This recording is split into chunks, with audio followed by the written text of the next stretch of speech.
Good morning friends. सकाळ 8टा बाजिगलाणी मोर शीत दिन टिके केबे केबे कॉफी दरकार हो जाए।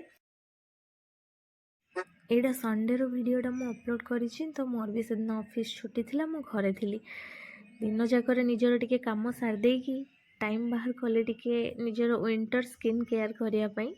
मोर फेस रे भी बहुत टैनिंग हो जाइछि। मु गोटे पैक तैयारी करुँची टैनिंग पाई तो तापाई अल्प बेसन आ हलदी जोटा कंचा हलदी घरे पेसा होइथिबो हलदी को टिके गरम करनेले आहुरी भल आ ता सहित टिके दही मिसेकी ताको भल भाबरे मिक्स कर नेछि। ना ना मोर आको खाइबार नाही मुहरे ही लगेबार अछि। लगेबा आगरु प्लेन पानी रे फेस को भल से टिके वॉश कर नेछि तापरे फुल फेस रे आको अप्लाई करनेबे हाथ रे गले सबुडु बेस्ट हबो।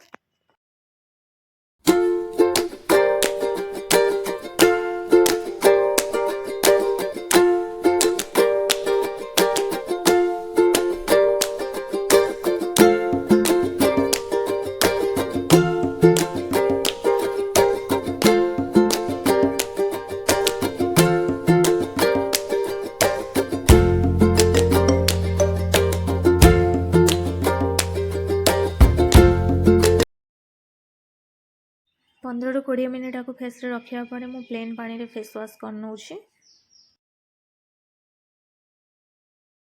बेसी किसी डिफरेंस देखा जीवनी किंतु आगोठ टिके फेसटा क्लीन देखा जाउछि।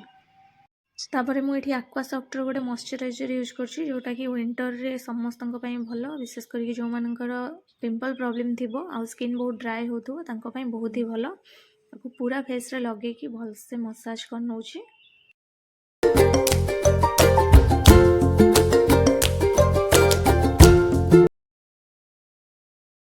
जितेबाला लिप केयर कथा आसूची 5 टंकिया बोरोप्लस ठू बेस्ट आ किछि भी काम करेनी। जिते भी कॉस्टली लिप बाम यूज करनियंतु किंतु बोरोप्लस ही सबुठो बेस्ट काम करे। तो काली मो भौणी रो बर्थडे अछि तो ताको गोटे छोटा सरप्राइज देवा पई मु एबे रेडी हेकी बाहरी जाउछी मार्केट को ता पई केक आउ किछि डेकोरेशन जिंस आनिवा पई। ड्रेस तार ऑलरेडी किना सरी जाइछि तापरे भी मु ता पई आ गोटे नै जाउछी।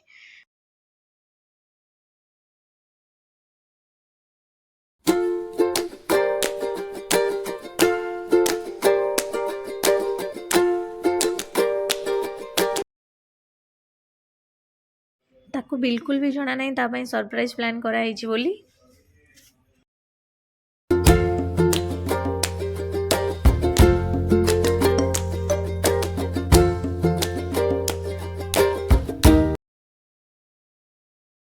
ताको किछि भी आइडिया नथिला एटा मु ता पई छोटो गोटे सरप्राइज एमती घरे ही प्लान कर देइथिली। जेतिकी बेलून आनी ताको भी नष्ट होगा को देनी डबल साइड टैप लगे कि कांथरे एमती डेकोरेट करनी ना ना कंजूस बिल्कुल भी नुहे बस क्रिएटिव मु।